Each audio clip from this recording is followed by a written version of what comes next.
Hop,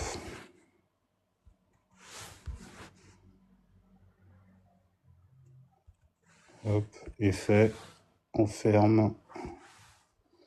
Voilà, donc c'était la vidéo pour annoncer la conférence de Pierre Nillon. Voilà ici, donc c'était le 14 mars 2016. Voilà.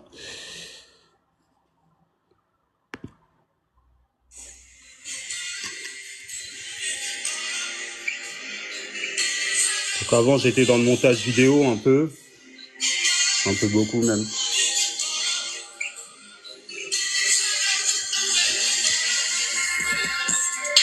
Donc mon groupe de recherche avant s'appelait NECAM.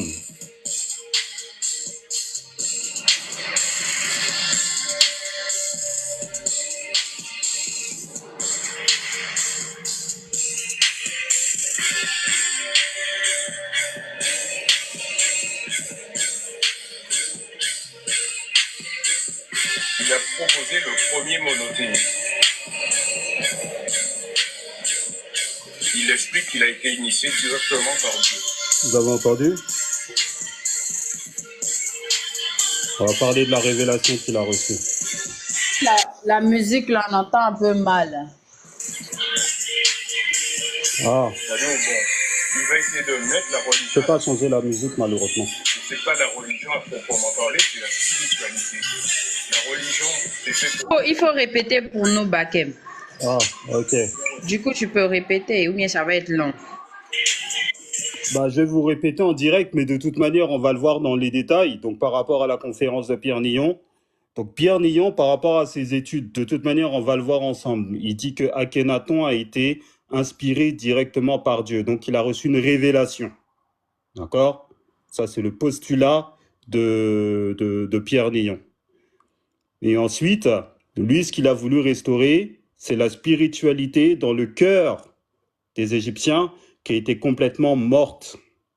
D'accord? Donc c'est la raison pour laquelle il s'est fait attaquer par tout le corpus, et ou du moins tous les prêtres d'Amon, les prêtres ammoniens.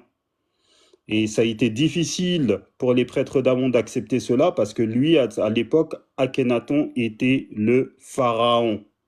Donc ils ont rencontré des difficultés pour destituer ce pharaon. Donc ça, c'est le postulat de Pierre Nillon.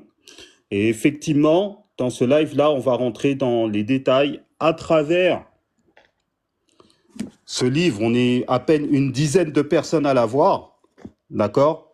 Prière et enseignement du pharaon. Donc en fait, son nom, c'est Nafakururé. C'est pas Akhenaton, d'accord? Parce que Pierre Nillon, lui, ce qu'il a fait, donc dans son bouquin, donc c'est un bouquin qui m'avait dédicacé en 2012. Donc ça remonte à loin, 12 mars 2012. Et dans ce bouquin, donc c'est un bouquin de près de 450 pages, d'accord? Vous allez voir ici, ah mince, on va fermer ça.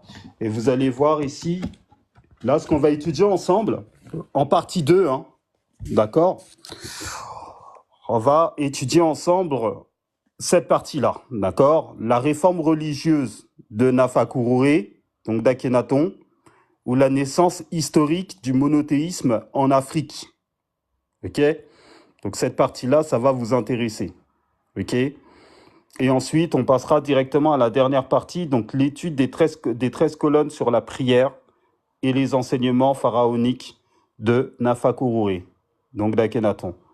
Sachant que Pierre Nillon, il a travaillé pendant 20 ans sur la spiritualité atonienne, ok? Mais il n'a pas fait que ça. En fait, lorsqu'il a travaillé sur les colonnes, donc en fait, ici, vous avez le grand hymne à Aton et le petit hymne à Aton, d'accord? Avec les différentes colonnes. Donc, Pierre Nillon, c'est un égyptologue. Donc, lui, il a fait la translittération, mais il a fait un peu plus.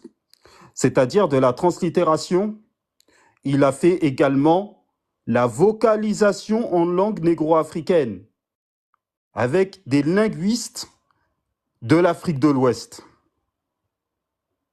Donc ici, la vocalisation que vous avez s'approche le plus possible de ce que disaient les anciens Égyptiens. Vous voyez? Donc onkira, onkire, onkere, korekitu. Là, on n'est plus dans la translittération hasardeuse des égyptologues, vu qu'il a travaillé pendant 20 ans avec des linguistes. Vous voyez, donc ici, vous avez, voire même, sabbat, ça veut dire prière. Donc effectivement, quand il y a des kemtars qui vont dire oui, la prière n'existe pas, etc., bah, ils sont complètement en fait à côté de la plaque et c'est pas du travail sérieux. D'accord? Donc par exemple, ici, vous avez là la prière en langue négro-africaine et vous la reproduite ici, traduction en langue française. D'accord? Longue vie éternellement, grande lumière vivante, inaugurant la fête du sacrifice, maître de l'univers, maître de lumière, maître du ciel, maître de la terre, maître pour la place de la lumière dans l'horizon de lumière, roi des rois, vivant de la vérité, maître de l'empire, Nafakurure Wanara, prince vivant dans la vérité, maître de cérémonie, Akunatan, grand en son temps, la grande épouse royale. Donc je vais vous expliquer en fait concrètement par rapport à Pierre Nillon et par rapport à d'autres égyptologues la spiritualité de ce pharaon Akhenaton. Donc avant de commencer, je vais vous lire tout simplement donc les remerciements de Pierre Nillon et ensuite on va passer sur Osiris.net, d'accord? Ce livre, Testament, est dédié à mes nobles ancêtres négro-africains, fondateurs de la civilisation pharaonique qui furent déportés aux Antilles comme esclaves, sous le règne du roi français Louis XIV, surnommé le roi Soleil, à l'origine du monstrueux Code Noir, par l'entreprise de son ministre Colbert en 1865. Ma femme Mariam, pour son soutien moral et ses connaissances de sa langue maternelle arabe, qui m'ont été très utiles. Donc effectivement, il est marié et il a 4 enfants, Pierre Nillon. Sa femme, elle est très gentille en plus. Mon fidèle ami et frère Mohamed Bité, alias Maakerou, donc c'est un petit frère qui bossait avec moi quand on faisait de la recherche aussi, pour son soutien moral dans les moments difficiles que j'ai traversés pour ses connaissances des langues sénégalaises. Il a travaillé avec un petit frère voire même, je dis petit frère parce qu'il est plus jeune que moi, mais c'était un linguiste au niveau de la langue Wolof. Donc un petit génie, ce gars-là. Mais surtout pour ses critiques positives de ma thèse initiale. Sans toi, mon frère, ce projet serait toujours au stade de projet. À tous ces écrivains qui m'ont aidé directement ou indirectement dans la comparaison de nos langues avec la langue pharaonique. Donc Cheikh Anta Diop, s'inspirer de Cheikh Anta Diop, Théophile Obenga, Doukaya, Alain Ancelin. Donc tout ça là, c'est des personnes qui ont travaillé directement avec Diop. Aboubakry Moussalam, vous le connaissez, du moins Rennes connaît Aboubakry Moussalam. Adama Dramé, Obabingé Bilolo, donc qui a beaucoup travaillé sur la théologie pharaonique aussi. Gilbert Ngom, Digui, René Louis Etilé. Donc lui, il a travaillé en égyptologie. Lui, c'était mon premier prof de hiéroglyphes quand je suivis les cours avec Kalala Omotunde. Bouemba Bong, Grégoire Biogo, vous le connaissez aussi. Jean-Claude Bolly, donc vraiment beaucoup de personnes. À ceux qui m'ont aidé financièrement dans mes recherches, vous voyez, donc les personnes qui l'ont financé même pour écrire ce bouquin-là, c'est même pas les Kémites ni les Kemtars. Hein, ce sont ses amis blancs, européens, de tout quoi, vous voyez. Donc Jocelyne Poussant, Samian Jones, Sylvain Trivulse, Emmanuel Dinang. En fait, tant que les Kémites, les Kemtars n'auront pas compris la portée de la recherche historique, tant qu'ils seront entérinés dans leur fausse conception, dans leur fausse croyance, ils ne produiront rien du tout. Vous voyez la différence entre un chercheur pour la cause africaine et ces Kemtars-là? Là, on est dans du travail sérieux. À tous mes amis pour la connaissance de leur langue maternelle et coutumes respectives, à Cassandre Ayer pour ses connaissances en biologie et sa disponibilité, à Hélène Adin-Vigier pour la correction de mon manuscrit initial. ce que vous avez compris. Donc, on passe maintenant à Akhenaton. Ensuite, on reviendra sur le bouquin. Alors, hop là, on va faire ça. Je vais aller sur le... Voilà.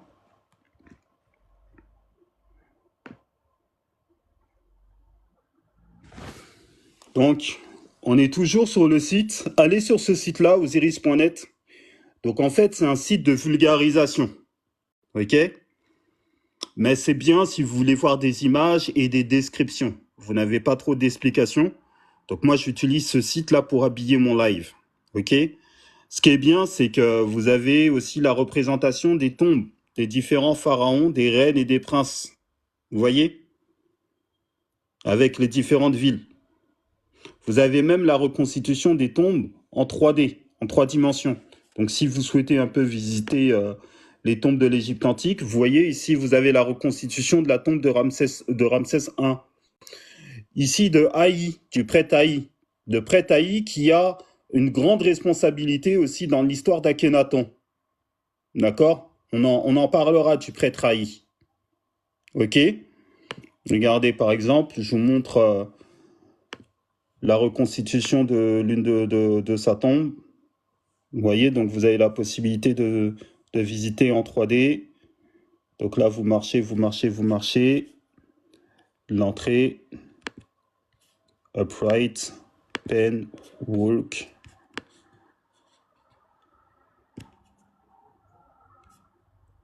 Lorsque vous cliquez là, top of corridor, hop, hop. Vous voyez comment c'est bien fait?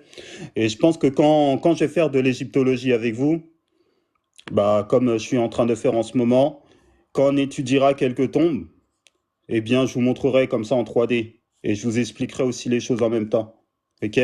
Comme ça, vous aurez l'impression d'être en Égypte avec moi. Et en plus, les reconstitutions sont bien faites. On arrive à décrypter un peu les Médoune-Etchers, etc. Comme les égyptologues les ont découverts. Osiris, là, c'est avec Y. Osiris.com, non? C'est ça que tu as dit, non? C'est comme ça.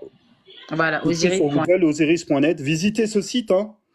Vous avez des informations, mais c'est vraiment des informations de première base. Mais c'est déjà bien pour commencer. OK? C'est déjà très bien pour commencer. Voilà. Donc, on retourne sur... Donc, vous avez la tombe du prêtre Haï, Toutmosis IV, Horemheb, aussi très important dans l'histoire d'Akhenaton. On verra. Nefertari, la femme de Ramsès II. D'accord? Senebjeb, Sennefer. OK? Et puis voilà pour le moment.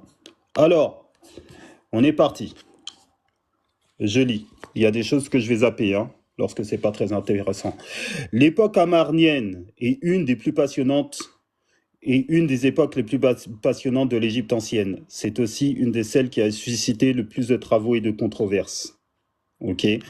Notre but ici n'est pas d'être exhaustif sur le sujet, mais d'offrir au lecteur une vision qui essaie d'être objective en fonction des données historiques qui semblent avérées. D'accord?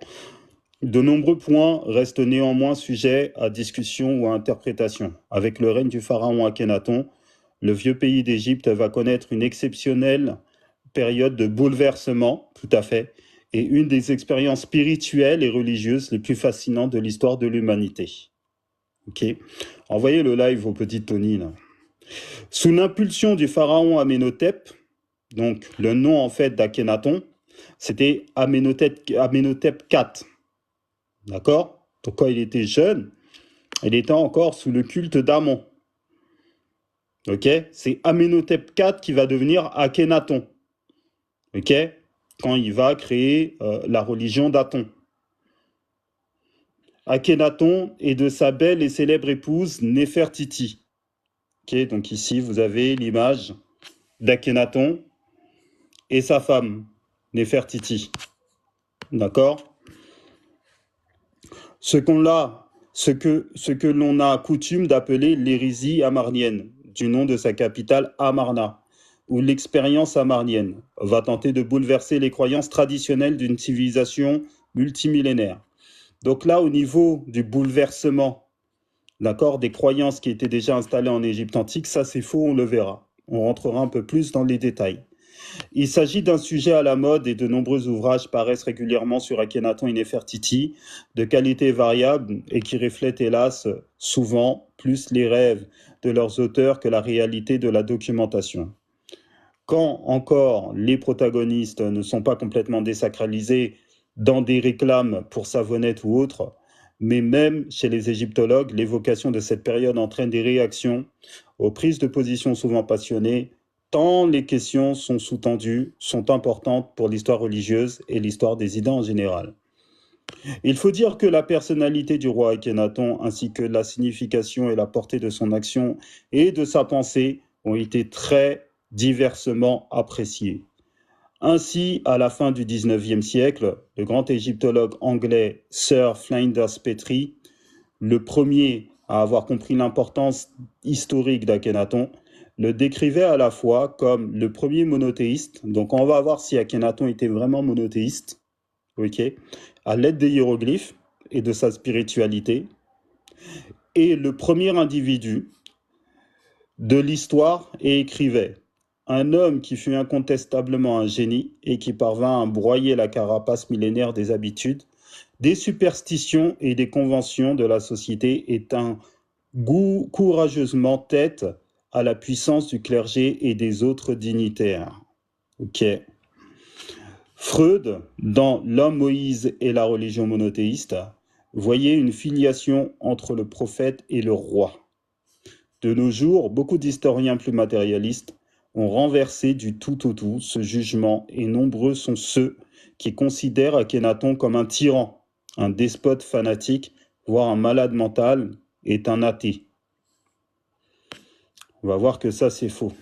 Alors, nous allons essayer d'y voir un peu plus clair, en nous appuyant sur les faits avérés dont nous disposons. Pour cela, il nous faut remonter loin dans le temps, vers les années 1350 avant notre ère, dans l'Égypte impériale du Nouvel Empire, au temps du père d'Akhenaton, le pharaon Amenhotep III.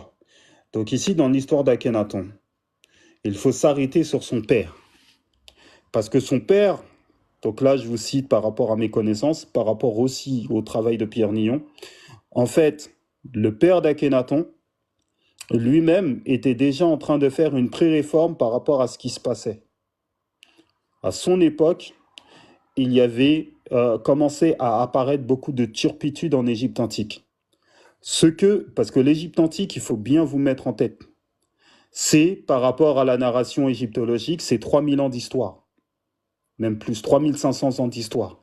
Ok? Mais on peut même aller plus loin. On peut même dire que l'Égypte antique, ou du moins la civilisation égypto-nubienne, c'est au moins 10 000 ans d'histoire. Donc si on prend seulement les 3500 ans d'histoire à partir de la période de Narmer, la vie en Égypte antique n'était pas un long fleuve tranquille. Parce qu'on parle de 3500 ans d'histoire. Hein. Ce n'est pas rien. Là, aujourd'hui, nous, on dit que par rapport au calendrier grégorien occidental, nous sommes en 2024. Donc, on parle de 2024 ans d'histoire par rapport à notre période de vie. Eux, on parle d'une histoire de 3500 ans. En 3500 ans de civilisation, il y a eu énormément de bouleversements, de rebondissements, d'accord, et de changements. Quand Akhenaton vient au monde, en fait, il y a déjà un amorce de changement par rapport à la vie sociale en Égypte antique qui apparaît. Pourquoi ? Parce que avant l'arrivée d'Akhenaton, le père d'Akhenaton, Amenhotep III, etc., Amenhotep III, ouvrait déjà ses portes aux étrangers. Et lui, il était en train de refaire, ou du moins de faire une réforme par rapport à la théologie ammonienne. Ce qu'il faut savoir, c'est qu'avant Akhenaton, le père d'Akhenaton est revenu à la source religieuse de l'Égypte antique.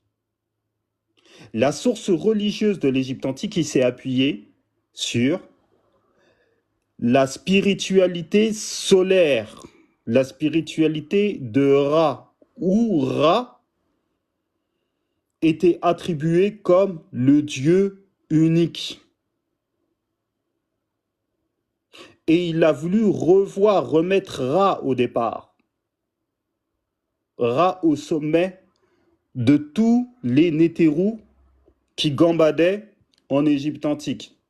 Parce qu'à cette époque-là, les Égyptiens, les Kamites anciens, commençaient à perdre le sens du message réel. Est-ce que vous comprenez? C'est pour ça que c'est bien plus profond. Donc cela, avant même Akhenaton, ça a été initié par son père, Amenhotep III. On continue. La société égyptienne à la fin du règne d'Amenhotep III. L'Égypte est déjà une très ancienne civilisation, puisque les pyramides se dressent depuis plus de 1000 ans. Vous voyez? Donc effectivement, avant qu'Akhenaton, etc. viennent au monde, les Égyptiens anciens, les Kamites, avaient déjà construit les pyramides 1000 ans en avant. Sur le plateau de Giza, le pays possède une très vieille tradition qui a su résister et s'affirmer malgré les vicissitudes de l'histoire. Donc il y a eu beaucoup de rebondissements en 1000 ans. Ce sont les pharaons de la glorieuse 18e dynastie qui gouvernent le double pays d'Égypte. Donc quand on parle du double pays d'Égypte, je monte la carte. Comme ça, ce sera plus simple pour vous à comprendre. Donc ici, là, vous tracez un trait, d'accord? Même pas là, vous tracez un trait. Là, toute cette partie-là, on va appeler cette terre Taméri, d'accord? Taméri, la terre bien-aimée, ok? En égyptien ancien. C'est ce qu'on appelle la basse Égypte. Pourquoi on parle de basse? Parce que l'Égyptien ancien, le Kamite ancien, en fait, sa vision du monde, pour lui, en haut, c'était pas le nord, c'était le sud. Pour lui, le nord, c'était là. Pour lui, le nord, c'était le sud. Donc, il regardait dans cette direction-là. D'accord? Donc, ici, vous avez Taméri. Ensuite, ici, vous coupez en deux jusqu'à Assouan. D'accord? Vous avez Tassouti. À partir d'Assouan, ici, vous avez Tassouti. OK? Donc, c'est tout ça qui crée l'Égypte actuelle. Ensuite, ici, vous avez, à partir de la division de la deuxième cataracte, c'est là où on arrive au Soudan, à l'Éthiopie, le Zaïre, le Kenya, etc. Et donc, par rapport à la thèse de Diop, en fait, le peuple des anneaux, qui étaient les ancêtres d'Osiris, ont remonté tout simplement la vallée du Nil. D'accord? Sur plus de 10 000 ans, on va dire 10 000 ans d'histoire. Et c'est de cette manière-là qu'ils ont créé différentes villes, différentes civilisations. Ok? Lui, Narmer, il s'était arrêté ici. D'accord? Et justement, Narmer, il a conquis des peuples, des peuplades qui vivaient là. Et c'est là où on a fait ce qu'on appelle, quand on a réuni les deux terres. Donc le pharaon du sud, il a la couronne blanche. Le pharaon du nord, il a la couronne rouge. Ok? C'est ça qu'on appelle le Sematawi. Le Sematawi, c'est l'union des deux terres qui a été mise en place par Narmer, Naramara, ce que les égyptologues appellent Ménès. D'accord? Voilà, donc je vous ai placé un peu le contexte historique. Continuons. Est-ce que vous avez bien compris la carte? Allez, on continue. Oui, Oui. Bakem, Afwan. Donc, tu as dit que la basse Égypte, c'est ça qui est le nord et la haute Égypte, le sud, c'est bien ça. Oui, tout à fait. C'est bien ça. À chaque fois qu'on entendra parler de Haute-Égypte, c'est là. La basse Égypte, c'est ça. D'accord? Pourquoi je m'exprime ainsi? Parce que ce sont les égyptologues qui s'expriment ainsi. Donc quand tu liras toute la littérature des égyptologues, eh bien là, tu comprendras ce qu'ils appelaient Haute-Égypte et Basse-Égypte. Ils ont repris la formulation des Kémites anciens, des Égyptiens anciens. Et du coup, ça allait jusqu'au Zaïre, au Kenya? En fait, quand Cheikh Anta Diop il part de la civilisation égypto-nubienne, donc effectivement, ça allait même jusqu'à la région des Grands Lacs, au Congo, tu vois. Ok. Donc Cheikh Anta Diop, il parle vraiment de toute... Et à travers l'histoire, on voit que la civilisation qui est là, c'est une seule et même civilisation parce que c'est tout simplement un peuple venant du sud, ici, qui a remonté le Nil D'accord. sur environ 10 000 ans d'histoire jusqu'à créer ici l'Égypte antique. Mais il y a une théorie, il y a une autre théorie qui est appuyée par Pierre Nyon et Aboubakry Moussalam, qui disent aussi l'Égypte, là, c'était une sorte de confluent, parce qu'il y a des peuplades qui sont venus aussi d'Afrique de l'Ouest, d'accord? Mm. Et qui se sont installés aussi en Égypte, à une époque très tardive. C'est là où on retrouve, par exemple, les premières peintures rupestres de chasseurs. Et il y a certains historiens qui disent que ce sont les ancêtres de ce qu'on va appeler, ils appellent cela les proto-berbères. D'accord? Ils les appellent berbères parce qu'ils sont dans l'ouest, le nord-ouest de l'Afrique. Il y a effectivement une migration provenant de là. Et là, ils sont en train de faire ils continuent de faire des fouilles dans le Sahara à l'heure actuelle. Donc les fouilles sont encore d'actualité. Mm. Voilà.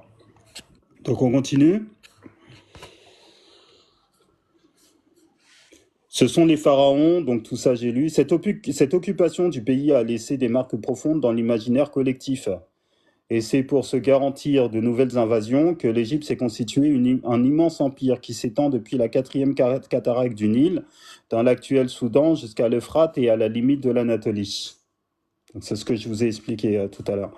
Et sous le règne d'Amenhotep III, l'empire est à son apogée. Les immenses richesses que représentent les tribus payées par les nations sous domination affluent vers la vallée du Nil et contribuent à une prospérité générale qui se marque notamment par les riches dotations aux temples traditionnels et par l'abondance d'une production architecturale et artistique dont le raffinement ne sera jamais dépassé par la suite. Oui, parce que je vous reprends la carte. Les Kemtars, ils vous racontent vraiment n'importe quoi. Vous savez qu'à cette époque-là, vous voyez là, la Kadesh, tout ça là, cette région-là, Jérusalem, ce qu'on va appeler Canaan et même plus loin. Vous savez, tout ça, c'était sous domination de l'Égypte, à l'époque d'Akhenaton, et que eux, ils bossaient, et tout leur argent, ils envoyaient ça aux Kamites, aux Égyptiens. Ils les avaient mis en PLS. Et s'ils ne payaient pas, Exactement, les ils tribus les annuelles. maravent. Et ils prenaient des esclaves aussi. Hein. On les marave. Voilà. Ah. Bakem, dis-moi, est-ce que c'est attesté Akhenaton, il était noir ou lui, il était déjà métissé? Ouais, ça a testé. Non, Akhenaton, il est noir. Même il y a même une publication sur Jeune Afrique. Hein. Attends, Jeune Afrique, Akhenaton. C'est même la photo que j'ai choisie pour... ils ont effectué sa reconstitution.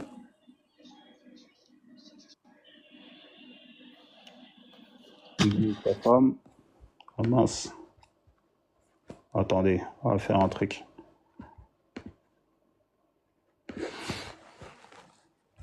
Voilà. Donc là, ici, tu as l'article de Jeune Afrique, Égypte ancienne, Néfertiti et Akhenaton, enfin photographié.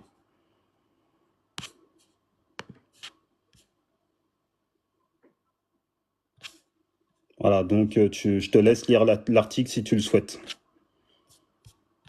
Et ça, en fait, cette reconstitution, ça a été fait par des égyptologues à Londres. Ça n'a même pas été fait par des Africains. Ouais.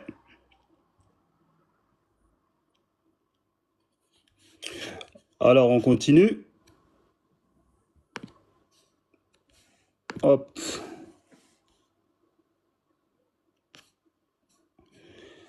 Et ainsi, petit à petit, les mentalités se sont modifiées. Les conséquences en sont multiples, aussi bien pour ce qui concerne les conceptions sur la nature de la royauté que sur la spiritualité, avec un développement de l'idée impériale qui se superpose au développement du culte solaire. On proclame, donc retenez bien le culte solaire, ok ? On proclame l'universalisme du pouvoir royal sur terre, comme celui du soleil Ra dans le ciel. Donc à cette époque-là, là, les pharaons, pour tous ces peuples-là, ils ont dit, vous allez tous adorer Amon-Ra et vous fermez votre gueule. Donc ils ont imposé leur religion. Donc tous ces gens-là, là, ces sémites, la plupart c'était des sémites, ils pratiquaient tous le kémitisme. Donc s'il y a des Arabes, donc c'est encore mon chocolat, Lion Rouge qui a raison, s'il y a des Arabes, ils disent qu'ils sont kémites, ou voire même des Européens, ils disent qu'ils sont kémites, oui, parce que les pharaons, ils les ont convertis au kémitisme. Vous avez compris? Et Akhenaton, il n'était pas du tout en reste hein, par rapport au culte athénien. Hein. On va voir ça tout de suite, Inch'Allah. Pardon, docteur. Euh, L'enrichissement du pays et les contacts externes ont favorisé la transformation de la société égyptienne. Ça veut dire qu'ils se sont enrichis par le biais de plusieurs personnes arrivant des étrangers, en fin de compte. Oui, tout à fait. Mais c'était l'esclavage. Hein. D'accord. Ils les ont mis en esclavage et ils étaient colonisés. Donc la colonisation, c'est nous, hein, c'est nous qui l'avons inventé. C'est pas Papa Blanc. Hein. C'est bien tout ce qu'on dit, mais il réfute ce passage-là de l'histoire des Kemtars, justement. Ah, mais tu sais, les Kemtars, ils réfutent tout, quoi. Ils réfutent tout parce qu'ils vivent. Eux, ils font pas réellement de l'égyptologie ou de la mythologie comme ils le disent. Ils vivent selon leur passion. On connaît ces gens-là. Allah, il nous les a très bien décrits dans le Coran. Grave. Hein, ils prennent leur passion comme divinité. Alors, on va continuer. On proclame l'universalisme du pouvoir royal sur terre comme celui du soleil Ra dans le ciel. Les épithètes laudatives fleurissent, le roi étant appelé roi des rois, prince des princes, et déjà Aton pour tous les pays. Et les théologiens vont de plus en plus associer le dieu solaire par excellence Ra à tous les autres dieux du Panthéon, à commencer par Amon. Donc là, vous avez un petit rappel sur Amon. Alors, à la 18e dynastie, s'est placé depuis le début sous la protection du dieu Amon de Thèbes. D'accord? Donc là, c'était les dieux de Toutmosis III et compagnie. Promu dieu dynastique, dieu d'empire. Roi des dieux et dieu des rois. Amon a vu son rôle de divinité principale du pays se renforcer petit à petit. Et il est maintenant amalgamé au grand dieu Ra. Donc là, ils se sont trompés. Parce que Amon et Ra, c'est une seule et même réalité par rapport à la divinité. Ra, c'est la manifestation visible du dieu Amon. Donc c'est la raison pour laquelle ils ont effectué comment dire, un rapprochement, pas un rapprochement, mais on appelle ça une parade. Baké Mafouane, dis-moi. Vas-y, Sorette. L'imposition du culte atonien, là, ça a commencé à quel moment? C'est à quelle dynastie, si tu te rappelles? Je sais toujours sous la 18e dynastie, mais on y arrive. Parce que là, en fait, même le site, je pense qu'ils sont en train de placer le contexte avant l'arrivée d'Akhenaton. On est dans la 18e. Voilà. Cette solarisation d'Amon fait du soleil la principale forme de la divinité, tandis que les autres dieux représentaient des manifestations particulières à un moment donné et à un endroit précis. Amon, dont le nom veut dire le caché, donc ça c'est ce que je vous répète, celui qui ne s'est pas encore manifesté, représente maintenant un dieu démiurge par excellence. Amon, il est adoré depuis les textes des pyramides.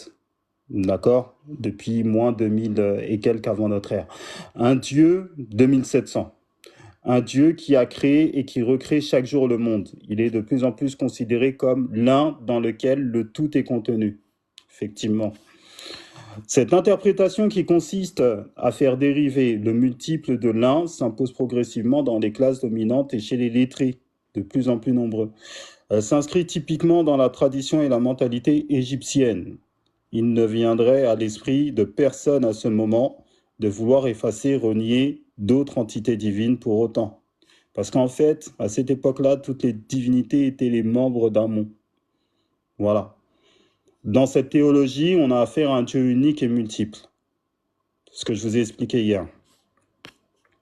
Amon, c'est aussi le garant suprême du droit et de la morale, à travers Maat. Maat, qui est la fille de Ra.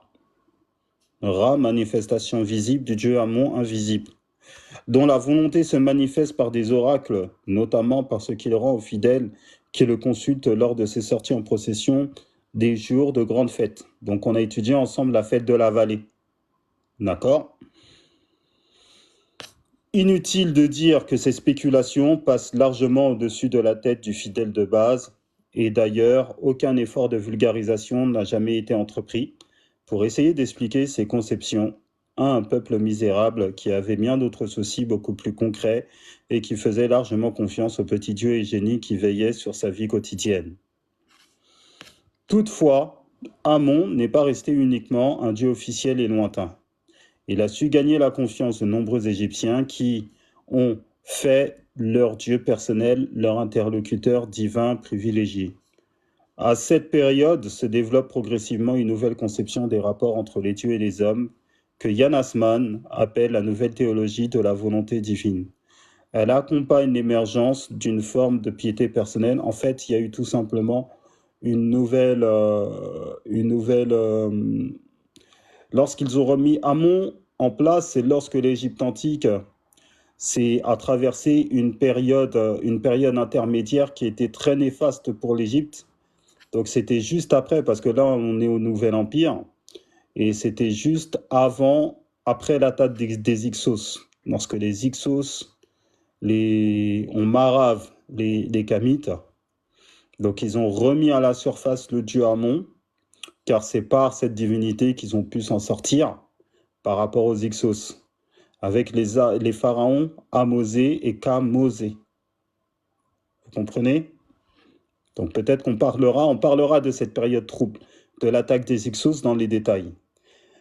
Elle accompagne l'émergence d'une forme de piété personnelle, d'une relation directe de l'homme avec son Dieu. Oui, parce qu'il y avait des processions, etc., des prières. Donc ça, on l'a déjà vu. C'était pas un Dieu lointain qui parle pas à sa créature, etc. Rien à voir. Qui n'existait pas dans l'époque antérieure. En fait, il y a eu un moment de trouble. À chaque fois, il y a eu des moments de trouble où les Égyptiens anciens pensent, les Kamites anciens pensent que la divinité n'est plus présente, ou du moins ils s'éloignent, et il y a toujours des rappels qui arrivent avec différents prophètes. Par exemple, à son époque, il y a le prophète Néferti qui est arrivé, qui a rappelé au pharaon, bah là tu pars en cacahuète, etc. Voilà ce qui va se passer en Égypte, tout sera détruit, patati patata. Par exemple, là, il faut que vous alliez voir la prophétie du prophète Néferti. D'accord? On étudiera aussi les différentes prophéties en Égypte antique. Bon, il y avait tellement de choses à voir. On ira au fur et à mesure. Amon est ainsi devenu celui qui sait écouter et qui l'implore, qui sait pardonner, qui sait consoler. Vous voyez? Il est désigné comme celui qui secourt les humbles. Voilà, c'est un de ses noms. Celui qui secourt les humbles.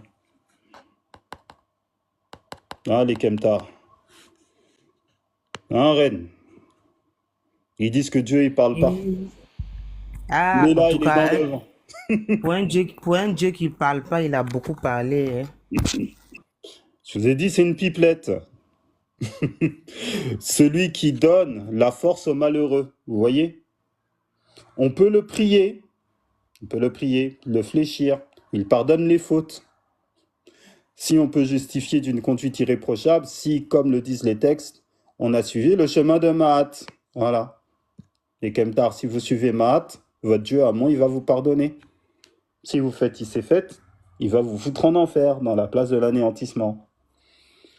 Le système religieux de l'Égypte pharaonique implique donc bien la multiplicité des formes divines. Voilà, c'est ce dont je vous parle par rapport à la théologie ammonienne. Le Dieu auquel on s'adresse était souvent ressenti sur le moment comme qui? On est dans un site de vulgarisation, hein. Comme, vous voyez, l'unique. voyez à quel point les Kemtar, ils racontent vraiment n'importe quoi?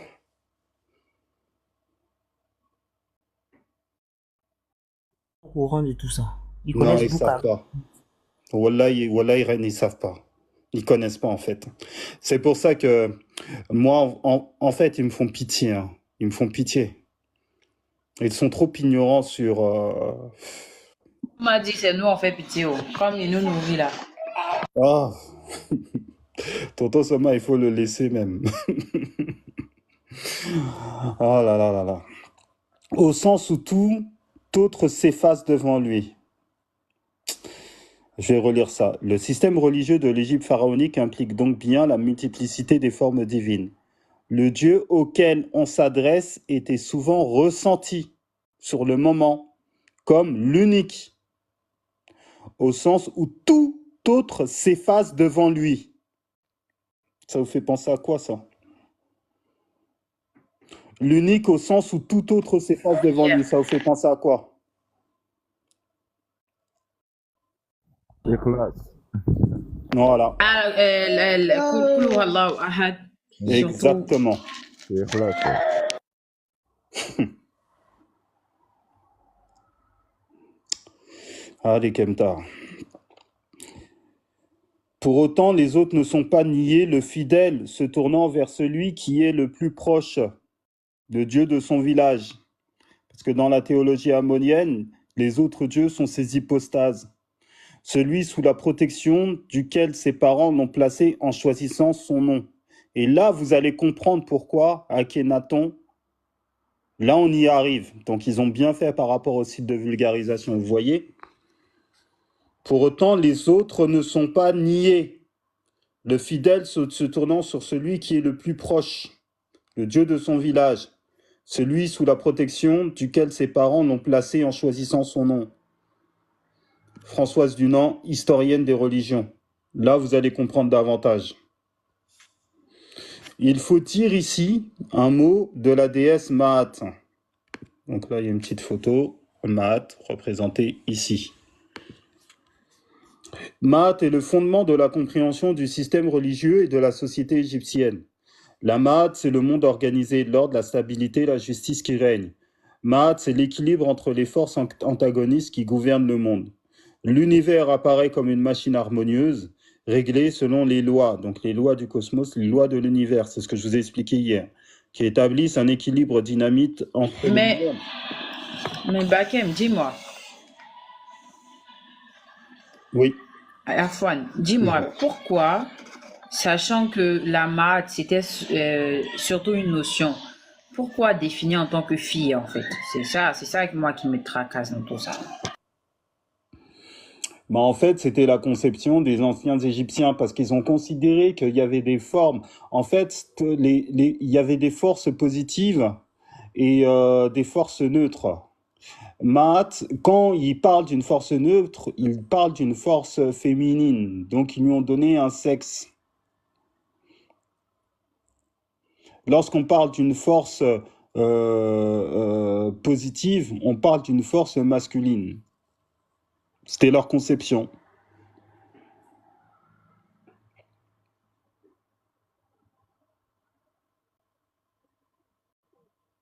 Je ne sais pas si la sœur, elle souhaite... C'est là une autre question. Alors, on continue.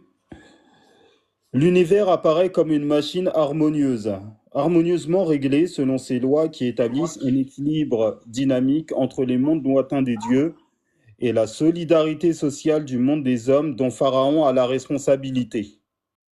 Là, ils ont plutôt bien décrypté ce qui se passait en Égypte pharaonique. Le rôle du roi est donc de faire régner la Maat sur terre, et l'offrande suprême que le roi fait aux dieux est une figurine de déesse. Par cette offrande, le roi leur signifie que, grâce à son action personnelle aidée par celle des hommes, le monde terrestre est conforme à ce qu'il demande. À charge maintenant pour eux d'agir en retour pour les hommes. C'est cette réciprocité qui est fondamentale dans toute la religion égyptienne, et c'est sur elle que repose la continuité du monde. Remarquons ici quelque chose de très important pour la suite. Dans la conception traditionnelle, le roi fait régner la Maat sur la terre. mais il n'est pas la Ma'at. Parallèlement à la montée du dieu Amon, la puissance temporelle de son clergé s'est considérablement accrue, ainsi que son pouvoir politique.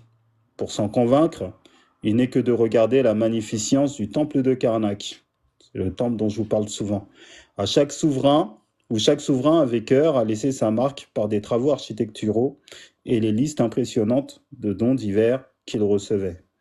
Donc en fait, chaque pharaon agrandissait le temple de Karnak. C'est la raison pour laquelle ce temple dédié à Amon, c'est le temple le plus grand que l'humanité n'ait jamais construit, pour adorer un dieu, quoi. De plus, la volonté d'Amon, on l'a dit, s'exprimait par l'intermédiaire des oracles. Oracles rendus par des prêtres, bien sûr. Donc là, ils disent des oracles, mais c'est des prophètes. D'accord? Parce que dès qu'il y avait, en fait, en Égypte antique, dans la société égyptienne, et c'était pas qu'en Égypte, hein, ça pouvait aller même jusqu'en Nubie, ou dans d'autres pays, dès qu'il y avait un homme qui avait la possibilité de recevoir des messages ou des prophéties, eh bien, il était destiné à être prêtre. D'accord? C'était cet homme-là qui parlait de la volonté de Dieu. Voilà. On verra le rôle du prêtre Haïb. Ok? Ces oracles ont même parfois pu permettre à certains souverains dont la légitimité n'était pas évidente d'accéder au trône, par exemple la reine Hatshepsut. Et de fait, cette puissance du Dieu et de son clergé se manifeste très clairement dans l'apparition de la théologie de théogamie.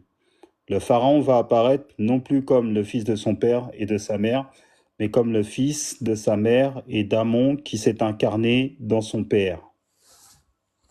Vous voyez cette conception-là? Dieu qui s'incarne dans le Père. Ça vous rappelle pas quelque chose, ça? Vous dire là, Ah, les voilà. docteurs Palier. Voilà, bon. C'est pour ça, moi-même, je préfère les laisser, quoi. Je préfère les laisser. Par ce processus de théogamie, il renforce ainsi sa filiation divine et son rôle traditionnel de garant de la Ma'at. Par le biais des oracles, le Dieu et son clergé pouvaient approuver ou censurer la conduite des particuliers, mais il existait un danger potentiel qu'il en fasse de même de la conduite royale. Cette menace semble avoir été insupportable à Akhenaton, nous le verrons. Voilà, là on arrive. Ainsi donc on assiste, donc là ils ont posé le contexte, hein.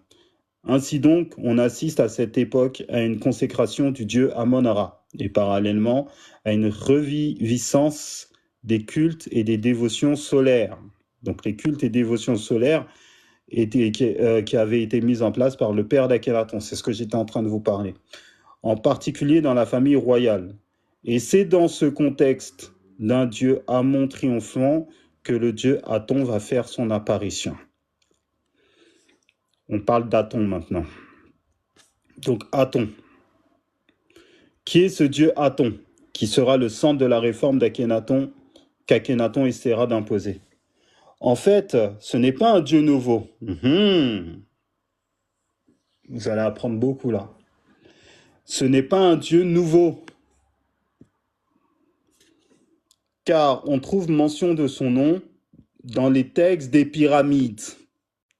Les textes des pyramides, c'est le texte le plus ancien, le corpus religieux le plus ancien en Égypte, soit 1000 ans plus tôt, car il s'agit alors d'un nom commun désignant le disque solaire. Dérivé d'une racine verbale signifiant être loin. Cela devait se prononcer quelque chose comme Yati. Avec le temps, le N terminal est tombé. Il n'est pas vraiment ressenti comme une divinité particulière, mais simplement comme le disque en mouvement. C'est pas exactement ça. On verra. Qu'est-ce que Aton? D'accord? Parce qu'on dit que Aton, c'est le disque solaire. C'est faux. Ce n'est pas le disque solaire. Parce que Akhenaton parle de Ra-Or Akati. On peut l'appeler Aton ou on peut l'appeler Ra-Or Akati. Mafouane, dis-moi, tu disais que les textes des pyramides, c'était les plus vieux, quoi? C'est le corpus religieux le plus ancien de l'humanité. Ça se trouve dans les pyramides.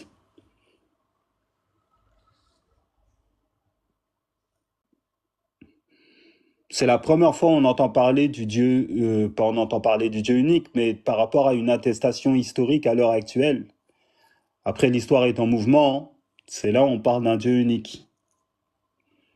Dieu unique qui peut prendre différents noms, Ra, ou là aujourd'hui je vous apprends Aton. Parce que les gens pensent que Aton apparaît dans l'histoire de l'Égypte antique avec Akhenaton. Non, c'est faux. C'est faux. Je vous ai expliqué précédemment que son père, il a fait un retour aux sources parce que il commençait à partir en couille. Il savait qu'il y avait un Dieu lointain, mais vous avez vu tout à l'heure. Les personnes commençaient à adorer les petits dieux de leur village. Ils adoraient le Dieu unique quand ils étaient en galère, mais ils adoraient les petits dieux de leur village. Parce qu'en fait, il y a une dégradation du message originel. C'est ça. Il y a une dégradation du message originel et les petites gens, on ne parle pas des castes des prêtres qui connaissent, mais les petites gens, ils ont commencé à faire beaucoup d'associations. Et vous allez comprendre maintenant le comportement d'Akhenaton. On continue.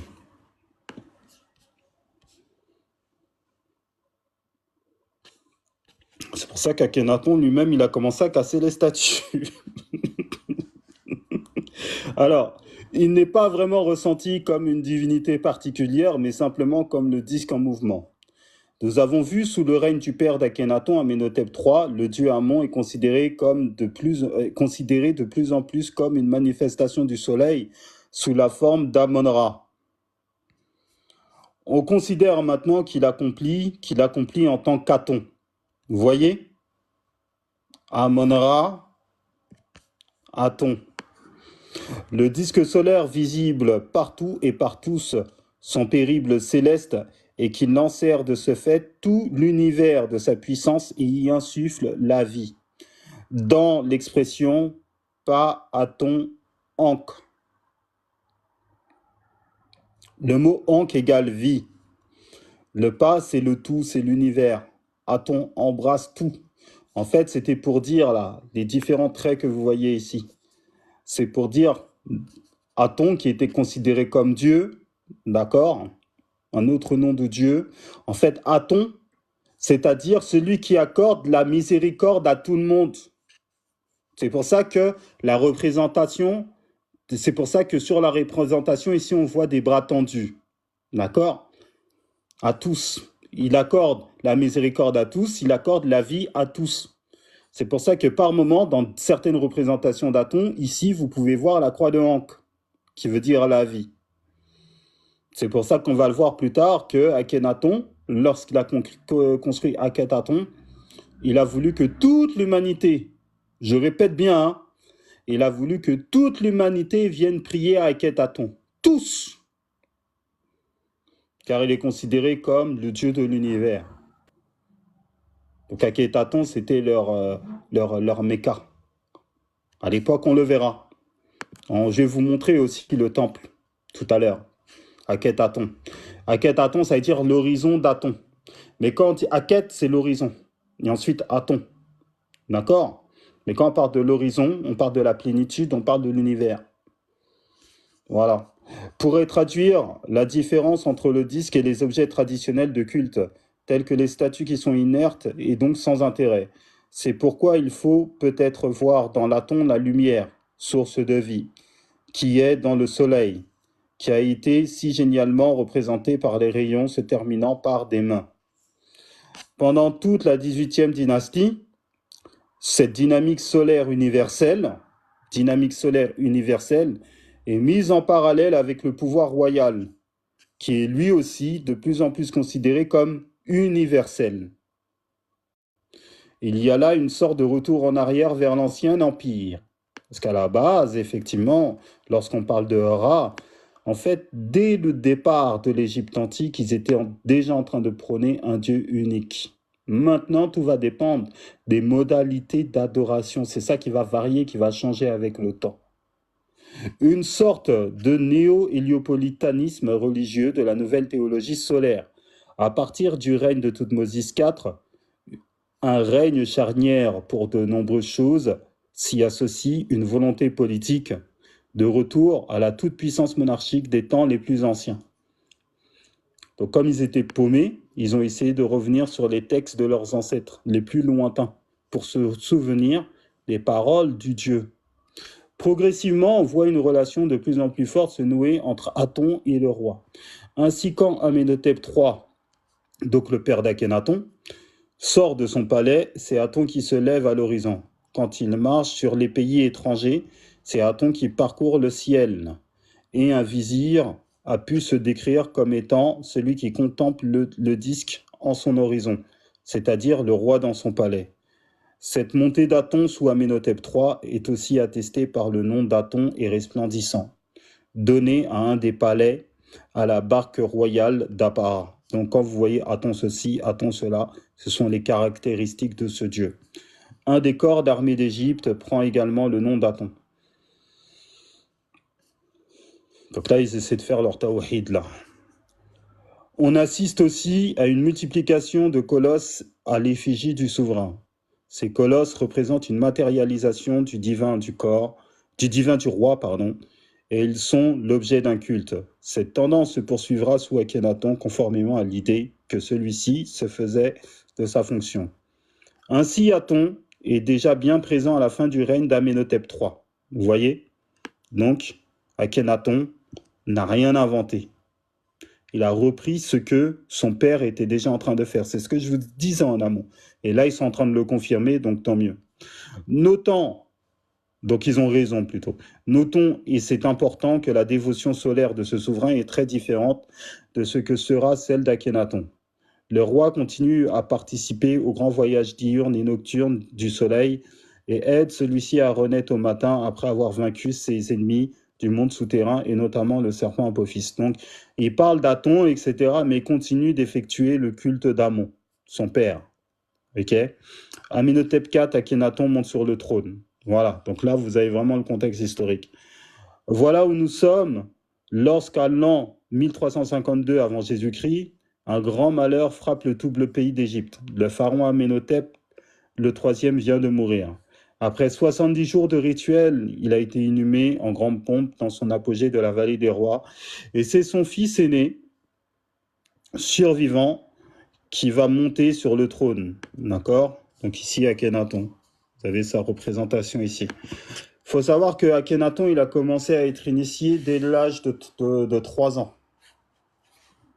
Ils ont commencé à lui apprendre la dynastie solaire. Sa légitimité est incontestable. À 3 ans, sa légitimité est incontestable. Et incontestée puisque son frère aîné, Thoutmôsis, était déjà mort. Cette montée sur le trône a peut-être été précédée par une période de cogérance avec son père, mais ceci était très discuté. C'est un débat toujours passionné qui a donné lieu à une thèse de Leslie Bailey qui conclut qu'on ne peut pas conclure. Ok, le nouveau souverain. En l'état actuel de la documentation, il n'est pas possible de répondre avec certitude à la question « Quel âge avait Amenhotep lors de son accession au trône ?» Question pourtant essentielle pour comprendre si les idées et son énergie à les appliquer sont ceux d'un homme ou d'un adolescent. La plupart des historiens pensent que, en l'état actuel des connaissances, le roi devait avoir une dizaine d'années à son avènement. Donc il a été initié à 3 ans, et on pense qu'il est monté sur le trône à 10 ans. C'est un enfant. Il s'appelle donc Amenhotep, comme son père. Donc il portait le nom de son père au départ. Amenophis, des formations grecques du nom égyptien Amenhotep, Imenhotep. Imenhotep, donc c'est Dieu est en paix. Imen, Amon. Amon est en paix. Imenhotep. D'accord? Ici, ils ont dit Amon est satisfait. Et Hotep, c'est la paix.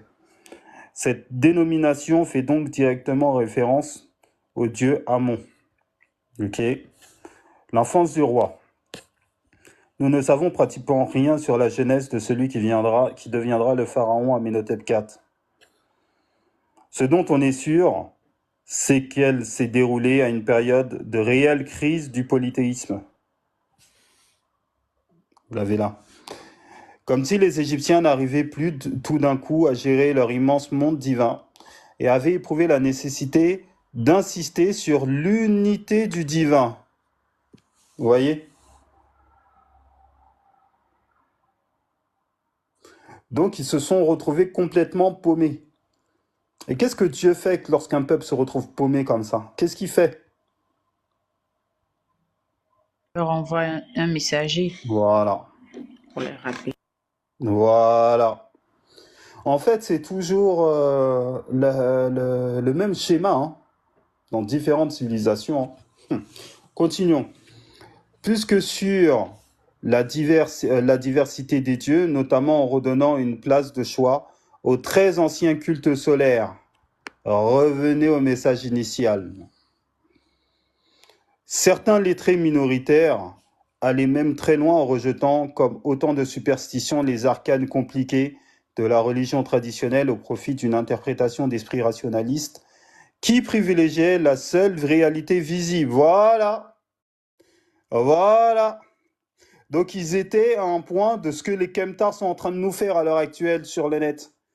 Mais non, il n'y a pas de révélation, il n'y a rien, on fait de la philosophie, on utilise la mécanique de notre pensée. Certains lettrés, ils étaient En fait, le monde, c'est un éternel recommencement.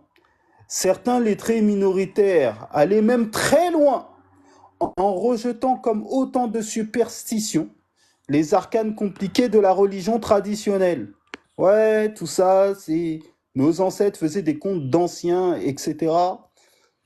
Parce que quand leurs ancêtres ils disaient d'adorer un dieu unique qui s'appelle Ara, eux, là, 1000 ans plus tard, ceux qui ont bâti les pyramides, leurs ancêtres, 1000 ans plus tard, ils ont dit non, les arcanes compliqués de la religion traditionnelle. Donc eux-mêmes, ils disaient que c'était leur tradition qui était caduque. On s'en fout, on oublie. Au profit d'une interprétation rationaliste. Vous voyez? Voilà. Il faut qu'on mette en place la raison. On s'en fout de la foi. Ils avaient commencé à faire, à avoir comportement des papas blancs.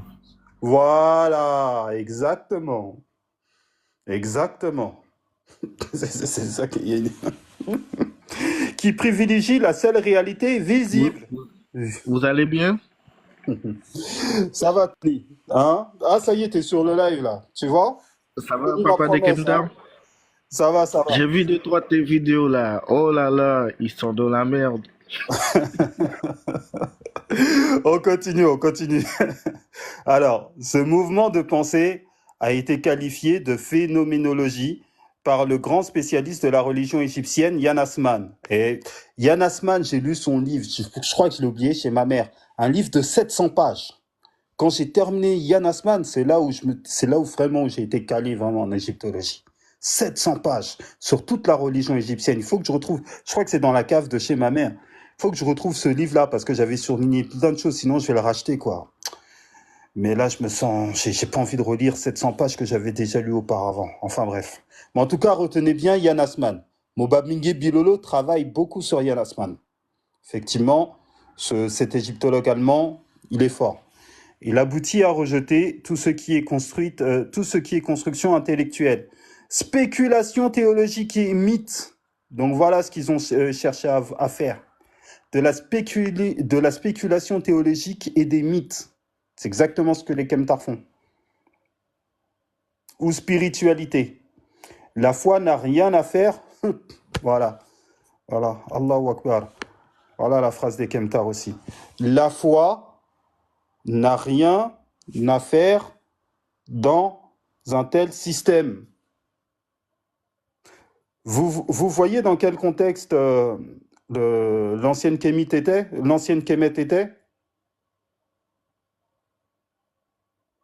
Voilà. Tout ceci marquera profondément qui? Le jeune prince Akhenaton. Donc en fait, lui, il s'est retrouvé complètement déphasé dans une société qui n'avait plus la foi, qui mettait en place la rationalité, qui disait ouais, mais Ra, tout ça, c'est des traditions, ça n'existe plus. Il faut se baser uniquement sur le visible. En gros, ils ne croyaient plus, ils n'avaient plus la foi. C'est ce que Yann Assman dit dans son bouquin, effectivement, à cette époque-là. Comme probablement aussi l'influence de sa mère, la grande épouse royale Amenhotep III, la reine Tiye. La reine Tiye, la mère d'Akhenaton, là, vous savez à quoi elle ressemble, sa maman? Akhenaton? Vous voulez voir la photo de sa maman? Oui.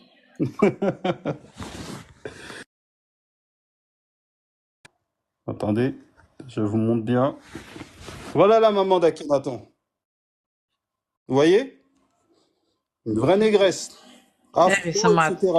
elle ressemble à Tony. C'est une fierté, mais elle te ressemble pas. Voilà.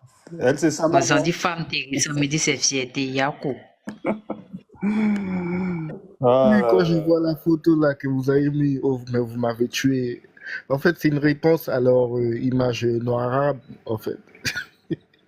ah non, en fait, c'est eux qui nous ont copiés. Eux qui nous ont répondu. C'est eux qui ont copié. Attention, toi, tu es un nouveau là. Ouais, il C'est eux a qui pas ont copié, précisé. s'il te plaît. T'es loin dans la provocation là. Ah, mais tu vois, Tony, on est sympa encore. On est sympa. Alors, on continue l'étude. De toute manière, après, on pourra discuter. Donc, l'an 1 et l'an 2. Attendez, non, j'en étais là. Le jeune Amenhotep a déjà épousé celle qui est peut-être sa cousine, peut-être la fille de Haï. Haï qui est considéré comme un prêtre. La belle Néfertiti, dont le nom signifie la belle est venue, qui devient de ce fait la grande épouse royale qui est censée donner naissance à l'héritier mâle du trône, ce qu'elle ne fera pas. Donc Néfertiti, c'est soit sa sœur ou soit sa cousine. Voilà, mais on sait qu'elle est proche de la famille d'Akhenaton. L'an 1 et l'an 2. Pendant les 2 premières années du règne, rien ne semble changer. Le roi s'est fait couronner à Thèbes, donc à Ouasset, la ville d'Amon. Je vous en ai parlé hier. Là, on étudie justement en égyptologie la documentation thébaine, comme ses prédécesseurs avant lui. Il a adopté une titulature très traditionnelle qui fait clairement référence à Amon et garde son nom de naissance, Imenhotep.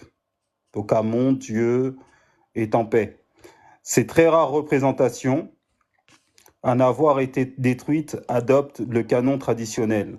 C'est ainsi que sur le linceul d'entrée de la tombe de Kérouef, qui exerça ses fonctions à cheval sous le règne d'Amenhotep III et IV, on voit le roi, dont les cartouches sont martelées, faire offrande classique à Amon. Donc au départ, il adorait Amon. Vous voyez ici, là, ce site, il est bien fait parce que là, tout de suite, on est dans la tombe de Kérouef.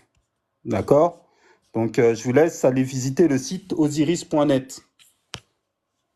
OK? Si vous voulez regarder les différentes représentations. Mince. Donc, c'est là.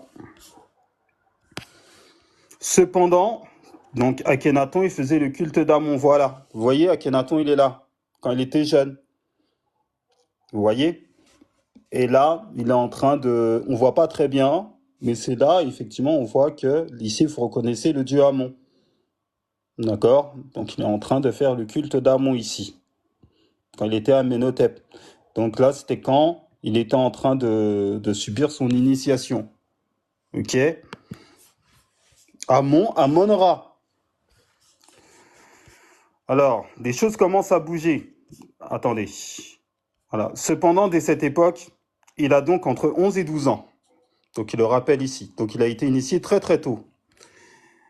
Je vous ai dit à 3 ans. Il introduit une nouvelle entité solaire, divine solaire, basée sur Horus de l'horizon. Or-Akati, voilà. Non, attention, dans les litanies d'Aton, ou du moins dans l'hymne à Aton, vous retrouvez Or-Akati dans l'hymne à Aton. Donc vous avez le nom d'Horus, Horus de l'horizon, affilié au dieu Amon, qu'il nomme Ra-Or-Akati. Ra-Or-Akati Moakat Merinef. Ok, donc là, je vous ai cité une des louanges à Aton, ok, qu'on verra dans le livre de Pierre Nillon. Kai Moakat Morinef. Donc, en sa nature de lumière solaire qui émane du disque d'Aton, faisant de Ra un souverain de l'horizon, établissant ainsi sa proximité avec la royauté terrestre. Vous allez comprendre que Akhenaton, il n'a pas tout effacé du revers de la main pour dire attends. En fait, ça, c'est une vision injuste qu'on vous donne au sujet d'Akhenaton par rapport à sa spiritualité. À l'an 2, le roi se proclame grand prêtre de cette nouvelle composition divine, tout en continuant à honorer les dieux traditionnels jusqu'à la coupure de l'an 4. Ces deux périodes sont bien illustrées dans la tombe TT55 du vizir Ramosé. Amenophis IV a alors 13-14 ans. Il vient d'épouser Néfertiti, qui apparaît à ses côtés sur les monuments, et décide de célébrer sa fête Sed, une cérémonie qui normalement n'est célébrée qu'après 30 ans de règne. Le but de la fête Sed semble avoir été la volonté du roi de se diviniser. Non. Pierre Nillon, il va nous expliquer pourquoi il a mis en place la fête Sed. En fait, il s'est passé un basculement dans la vie d'Akhenaton. On verra ça plus tard. Semble avoir été la volonté du roi de se diviniser lui-même et de souligner la nature consubstantielle de sa royauté à celle d'Aton, dont le nom dogmatique apparaît maintenant dans les cartouches. On va voir ça en détail dans le livre de Pierre Nillon. Le roi ordonne la construction à l'est du domaine d'Amon, à Karnak. D'accord ? De plusieurs édifices dédiés au dieu Aton. Donc, en fait, il a dit, ceux qui veulent continuer d'être dans le culte d'Amon de Karnak, vous continuez d'être dans ce culte-là. Mais moi, je vais faire Akhet-Aton. Pour cela, il a choisi la zone entourant l'obélisque dit unique. Ils vont habituellement par paire de Toutmosis III, symbole héliopolitain et icône de la pierre solaire primitive d'Héliopolis, le Benben, qui unit le ciel et la terre. Parce que effectivement, les Égyptiens anciens, les Kamites anciens, eux aussi, ils avaient leur pierre. Comment on appelle la pierre noire de la Kaaba. Ils avaient le Benben dans le temple.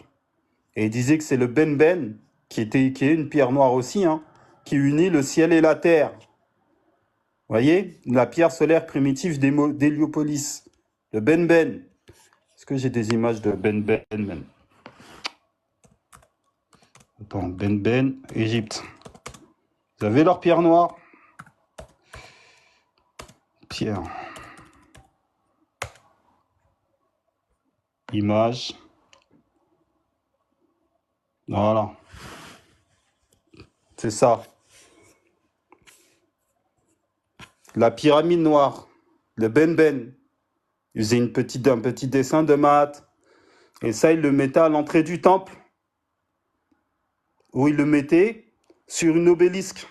Et vous savez ce que les Égyptiens anciens ils faisaient autour de l'obélisque comme culte? Et là, ils sont, comment dit le truc là même? C'est la merde. Mais, Oh là là. mais non, l'ignorance tue, subhanallah. Oh, Papa Kenita, est-ce que je peux répondre, s'il te plaît? Ferme ton micro, Tony. Tu parles pas Tony, ici après, jusqu'à s'il ce te que plaît, le cours après le cours, on pourra parler, il n'y a pas de souci. Voilà. dit Donc, qu'il reliait la terre au ciel, non? C'est ça, c'est non? ça. Exactement. Donc, allez. Donc, il faisait des tours autour. Voilà, tu as deviné en fait. Il mettait ça devant L'ancience, en l'obélisque. fait. Il parlait de Et ensuite, l'ancience il aussi. tournait autour, il faisait le tawaf. Red Malinké, comment t'as fait pour deviner? Mais non, t'es forte, hein? T'es bonne en égyptologie, toi. Je t'ai dit que les prochaines recherches en Égypte, là, tu me dis à Voilà, l'avance, je on plie vais nos te prendre comme bagages. élève. Ils vont Voilà. bien devenir fours ici. Parce que là, on va aller faire ce que vous avez jamais fait. Exactement. Exactement. Je vais tout apprendre ici à Red Malinké. En plus, comme elle est forte, elle apprend vite. Elle va me dépasser en un rien de temps. Vous allez voir ici. Vous allez voir. Alors, on continue. Donc, le Benben, c'est leur pierre noire. Ils font le tawaf autour. Oui, oui. Alors, la fête Sed, je vous parlerai tout à l'heure de la fête Sed. Donc, symbole héliopolitain et icône de la pierre solaire primitive d'Héliopolis, le Ben qui unit, voilà, je vous montre encore une fois, le ciel et la terre. Voilà la fonction de la pierre. Et dès ce moment, on note des innovations qui ont profondément ébranlé et choqué les mentalités de cette société si traditionnelle et conservatrice. Le souverain a initié une véritable révolution architecturale et artistique, puisque le disque solaire Aton... Mais, Oui. truc, dis-moi, Bakem, du coup, le Ben, il y en avait plusieurs pour chaque temple ou bien il était unique? Non, il y en avait plusieurs pour chaque temple. Mais le temple principal, en fait, c'était que des répliques. Mais le vrai Ben, c'était au temple d'Amon de Karnak.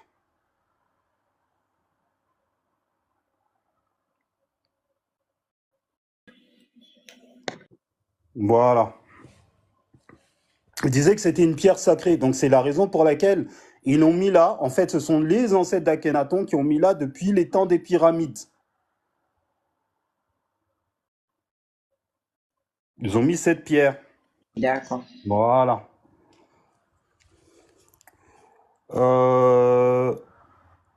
Et dès ce moment, on note des innovations. Donc tout ça, j'ai lu, pardon. Puis le disque solaire Aton est maintenant le seul interlocuteur. Donc on continue. Et dès ce moment, on note des innovations qui ont profondément ébranlé et choqué les mentalités de cette société si traditionnelle et conservatrice.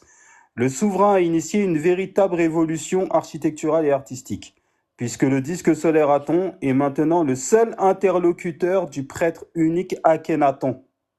Je vais vous expliquer ce qui s'est passé là. Qui baigne dans ses rayons divins et fit l'économie des toits, les murs n'ayant plus à supporter des dalles de dizaines de tonnes. Il n'était plus nécessaire de les faire aussi solides et épais qu'auparavant. Alors apparaît une nouvelle brique en grès standard. Donc là, ils sont en train de parler de... Ok. Surtout les représentations figuratives du style architectural, on passe. Surtout les représentations figuratives subissent des changements importants. Certes, les canons de fond, notamment la perspective couchée, sont respectés et l'on n'hésite pas à reconnaître les œuvres comme l'égyptienne, mais les personnages deviennent très étranges. Cette innovation dans la décoration est une volonté royale délibérée. Ok, certains sculpteurs comme Bach disent expressément qu'ils ont reçu leur enseignement du souverain lui-même. D'accord. La statue monumentale compile, patati patata. Ok, donc là vous avez une image du roi. Colosse osiriaque de l'effigie du roi. Ok, donc on passe ça. Dans l'art marin. Logiquement, il va ressembler à sa mère et son père. Oui, mais en fait, il y a eu des modifications dans sa représentation. En fait, Akhenaton, il a modifié sa représentation sculpturale volontairement. Et on le verra pourquoi. On verra pourquoi.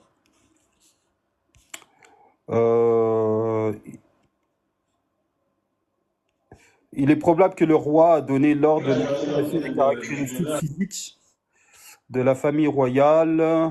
D'accord. Le rôle de Néfertiti. Néfertiti va ainsi jouer un rôle majeur de la religion amarnienne. Déjà aux époques précédentes, la grande épouse royale avait pris une place de plus en plus grande dans la théologie et l'organisation du culte. Donc effectivement, sa femme l'a aidé à mettre le culte en place. Mais maintenant, elle tient une place presque aussi importante que le roi. Ainsi, sur les stèles, les statues, chaque fois que l'on aura la place matérielle pour le faire, c'est le couple royal que l'on représente et non seul le roi. Donc ici, vous avez l'icône. En fait, ici, là, vous avez Akhenaton qui est représenté là. Et derrière, normalement, vous avez Néfertiti sur cette image. OK? Et vous avez même les 3 filles d'Akhenaton qui sont derrière. Donc en fait, dans la procession de culte, c'était toute la famille ou du moins sa famille qui participait au culte. C'était pour donner un exemple de comment louer Dieu pour toutes les familles en Égypte antique et à l'extérieur de l'Égypte même. D'accord? Donc c'est la raison pour laquelle Akhenaton disait qu'il fallait le copier lui. Mais on le verra ça. On le verra. Je pense que je suis en train de sauter les étapes là, au niveau de sa théologie. Ainsi les stèles, les statues, chaque fois que... Voilà, ça j'ai lu. Et l'on verra aussi la reine s'approprier des insignes de pouvoir qui étaient strictement réservés auparavant à Pharaon. Elle sera représentée par exemple en train de massacrer effectivement les ennemis de l'Égypte ou d'accomplir des rites spécifiquement royaux du culte divin, ce qui était impensable à cette époque. Des restes des grandes... Bakem, Ouais. c'est la même Néfertiti qui a été reine. Non, Néfertiti, en fait, elle a géré avec Akhenaton. Elle était reine. Assalamu alaikum. Wa alaykoum salam.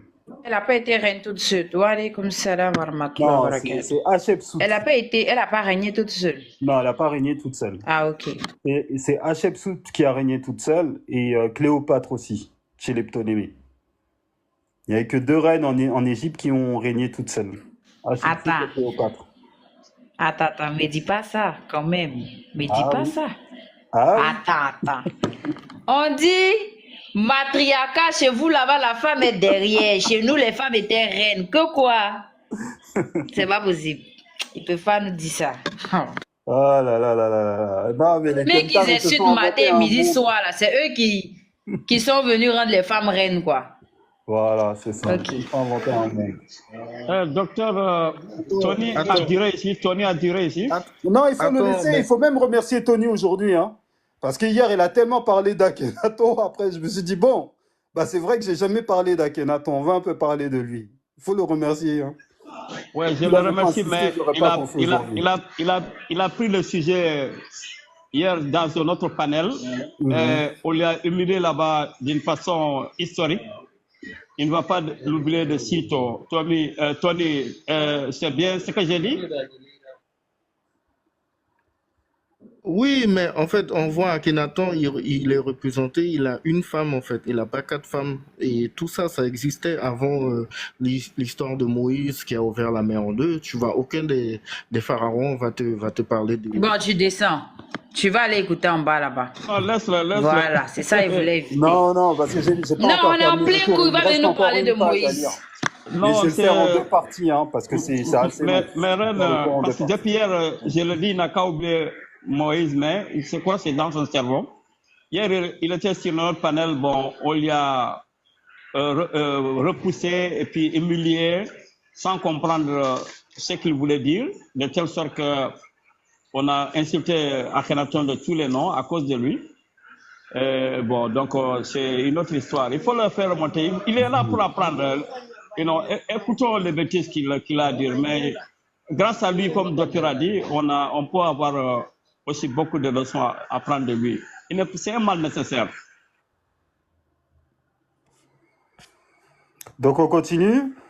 Parce que j'aimerais bien Ah, bah, finir Kem, une autre donc page, du en fait. coup, Mhm. tu es radical là-dessus, hein. En Égypte antique, dans le règne 100% noir, il n'y a pas eu de reines qui ont gouverné seules. Non, une femme ne pouvait pas être pharaon. Voire même, quand on regarde pour Hatshepsut, donc elle a régné seule, mais elle n'était pas considérée comme pharaon. Et elle a mis les attributs sur elle-même de pharaon. Et qu'est-ce qui s'est passé lorsque son neveu Thoutmôsis III, donc le pharaon des Kémites, donc Djeotimessou III, Attends, Hatshepsut, lorsqu'il a pris... elle était noire. Oui, tout à fait, tout à fait. Là, on n'est que... Donc c'est des Noirs, Cléopâtre tout qui est ça. venue avec les Ptolémées, c'est ça? Oui, bien plus tard, bien plus tard. Cléopâtre, elle est arrivée 1000 ans après Hatshepsut, hein. Mais Bakem, Hmm. j'ai lu l'histoire, je me souviens plus si c'est effectivement si c'est bon, je pense pas que c'est elle, ça doit être Hatshepsut. Il y a Mhm. l'une des reines d'Égypte qui se faisait même passer pour un homme finalement. C'est elle, c'est Hatshepsut. C'est Hatshepsut, non? Oui, Elle se faisait comme un homme finalement, tellement qu'elle voulait, voilà, la place du pharaon. c'est ça, exactement. Mais tu sais quoi? D'accord. Après, quand son neveu Thoutmôsis III, il a pris le pouvoir, le grand Thoutmôsis III, eh bien, il y a même des prêtres, etc. Quand elle est morte, tellement elle avait même pas le droit de faire ça, ils ont grillé son cartouche, hein. Parce que moi, je suis parti dans le temple qu'elle a construit à Hatshepsut. Je suis parti dans son temple parce qu'elle s'est fait même un temple à son nom. Le temple d'Hatshepsut. Attendez, je vous montre son temple. Et dans son temple, il y a des hiéroglyphes qui ont été rayés. Parce qu'elle disait qu'elle était la fille d'Amon, etc. Et ça, c'était considéré comme un blasphème en Égypte. C'était une hérésie. Elle disait, et c'est là qu'on parle de théogamie, non? Où on dit que Amon se serait incarné dans la peau d'un homme pour l'avoir, ou bien je sais pas. C'est d'elle on parle, non? Ouais, c'est pas d'elle. Non, c'est C'est pas pas d'elle. d'elle. Ah, On dit que d'accord. elle, c'est voilà. Donc son temple est là à Hatshepsut. Vous voyez ce qu'elle a construit pour elle, ou du moins pour Amon. Voilà. Parce que comme les pharaons ils construisaient des temples au nom de Dieu, donc elle aussi, elle a dit qu'elle allait construire ce type de temple. D'accord? Et cette architecture-là a été reprise par Louis XIV pour construire le château de Versailles. Avec Eh des bien, ça temples comme ressemblait ça. à quelque chose. On Voilà. n'est pas à Versailles ici. Voilà. Donc, c'est elle, c'est Hatshepsut. Donc, tout ça, là, vous l'avez à Luxor. Voilà, son temple. Donc, son nom a été... voilà, vous avez des images ici de son temple.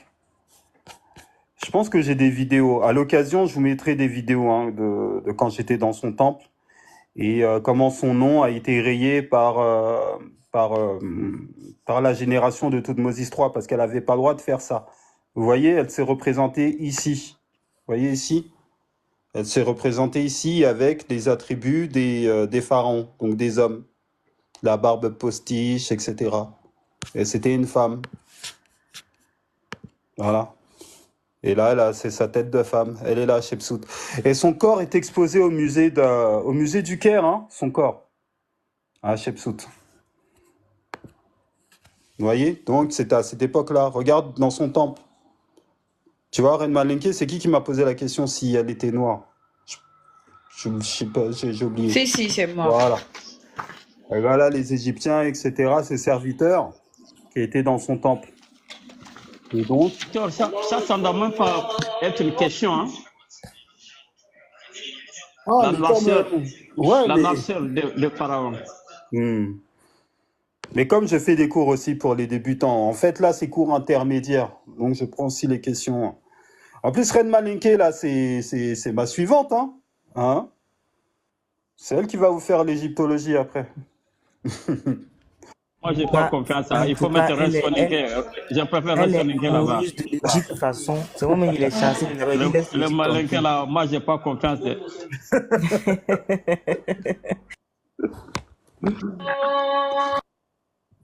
Attends, des corps Hatshepsut, musée.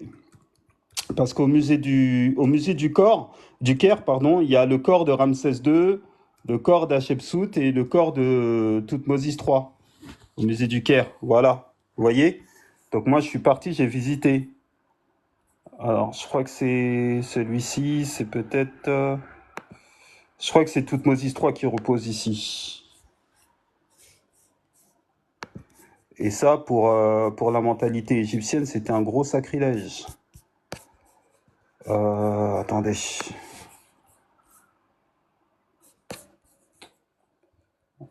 On va faire tous, je pense que j'aurai même l'article, c'est mieux.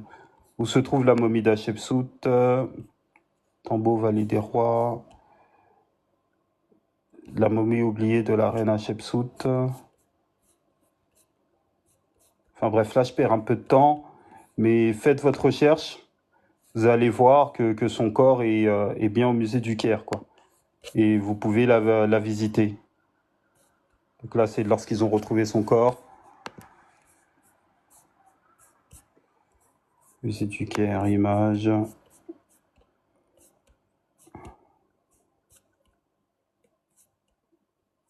fait, son corps, il est dans un bocal. Ok. En plus, ça coûte cher pour visiter le corps. Bon, je perds du temps là, sur le cours. Je perds du temps. C'est bien fait. C'est les Kémites là qui vont. C'est eux qui seront. Ils vont être rasés. Leur poche va être rasée. De toute façon. Il faut qu'ils aillent enterrer leur ancêtre, hein, décemment. Hein. Voilà, par exemple, ici, j'ai trouvé un article. Voilà, regardez où ils sont vos ancêtres. Et alors, voilà, le musée national du Caire. Voilà. Ici, vous avez Ramsès. Parmi les momies les plus connues figurent celles des célèbres Hatshepsut et Ramsès II. Vous voyez? Donc vous pouvez y aller, voir leur corps, prendre des photos. Donc là, c'est... Voilà, Hatshepsut, elle est là. La reine Hatshepsut. Voilà, elle est là. Elle repose pour l'éternité. Voilà. Au musée du Caire. Alors, on continue.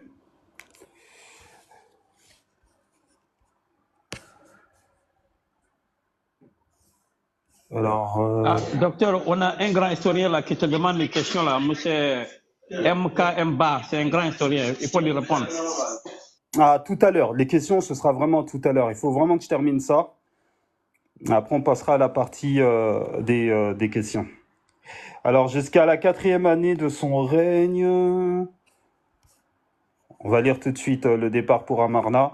Alors, jusqu'à la 4e année de son règne, celui qui est toujours Amenhotep IV partage sa résidence entre Memphis, près du Caire, qui est toujours restée la capitale administrative de l'Égypte, et Thèbes, qui est plutôt la capitale religieuse.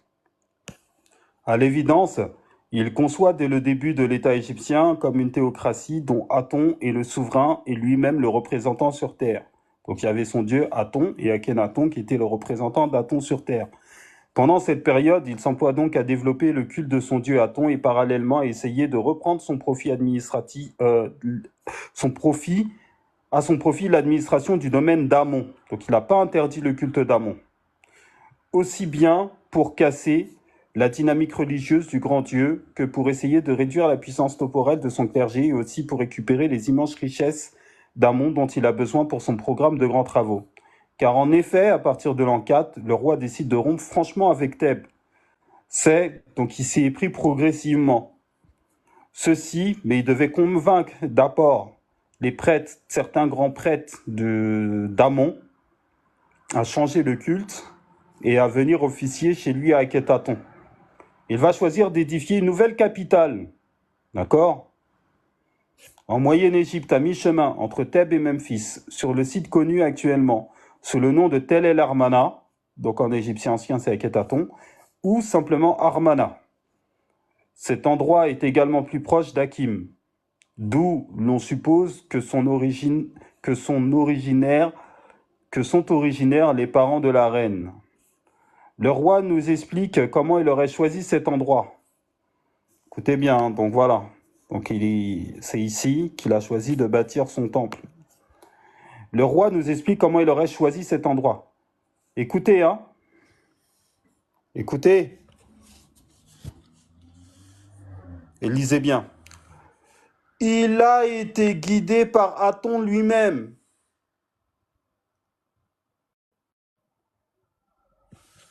Qui un jour où il naviguait sur le fleuve, s'est levé exactement dans l'enchancrure que faisait dans la falaise rocheuse l'ouverture du lit desséché d'un oasis, dessinant ainsi le hiéroglyphe Akhet qui représentait l'horizon en égyptien ancien. Donc des calculs astronomiques ont permis de situer l'épisode fondateur le 21 février 1351 à 5h30 du matin. C'est alors que le soleil apparut dans l'enchancrure du wadi principal qui la trouve falaise cernant le cirque rocheux, réalisant le signe hiéroglyphique de l'horizon Akhet. Et la nouvelle capitale fut baptisée Akhenaton, c'est-à-dire l'horizon du disque Aton. Donc là, c'était pour choisir le lieu. Mais attention, Akhenaton nous livre d'autres éléments. Surtout sa rencontre avec le dieu Aton. Tout autour de l'immense cirque rocheux qui entoure l'emplacement de la ville, le roi va faire graver dans le rocher 14 stèles, où il précisera les raisons du choix du site. Outre l'endroit. Donc, en fait, Akhenaton, effectivement, il va dire qu'il a reçu plusieurs révélations. Outre l'endroit de la révélation d'Aton, donc on est toujours dans le même système révélatif. Ça vous rappelle pas des choses, ça? Je suis un Dieu unique, prêche à ta communauté, va créer un temple à l'endroit où je te l'aurais indiqué, et dit que je suis le Dieu de l'univers. On est Ça en vous rappelle plein pas dedans. quelque chose, ça? On est en plein dedans. Non, les Kemtars, vraiment. C'est également un terrain vierge n'appartenant à aucun temple, voilà, où il n'y a rien pour faire la scission, à aucun domaine funéraire, ce qui n'est pas entièrement exact, car de l'autre côté du Nil, tout près se trouvait la cité d'Hermopolis, l'antique cité du dieu Thoth. Je ne suis pas d'accord avec ce qu'ils disent là. La construction, parce que je suis parti là-bas aussi, la construction de la ville s'étendra à l'an 5, à l'an 7 et 8, ce qui est très rapide, bien sûr, et mobilisera une part importante des ressources économiques et humaines du royaume. C'est en ce lieu qu'il a choisi lui-même que le roi va pouvoir pleinement déployer ses conceptions sur Aton et sa nouvelle vision du monde.